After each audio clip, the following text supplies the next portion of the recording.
But yesterday, Leader, coming on to my salient point, we told the British Prime Minister Theresa May, a Sinn Féin delegation met with her yesterday morning, that her government must bear the greater responsibility for the failure to reach agreement on the restoration of the institutions in the north.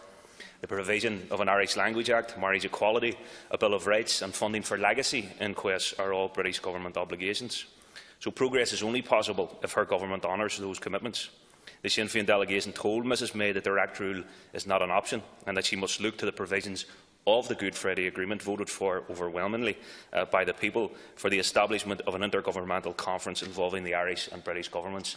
And you accused me yesterday of condemning the government. Let me today commend the remarks of Taoiseach yesterday in relation to his strong stance on this issue and the convening of such an intergovernmental conference.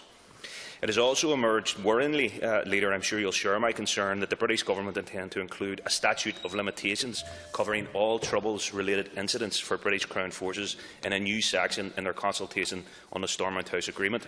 Such a proposition is no part of the Stormont House Agreement, and despite being involved for the last 10 months in negotiations with British officials, Sinn Féin was never informed of this intention. We understand that the Irish Government was not informed either until we brought it to their attention yesterday.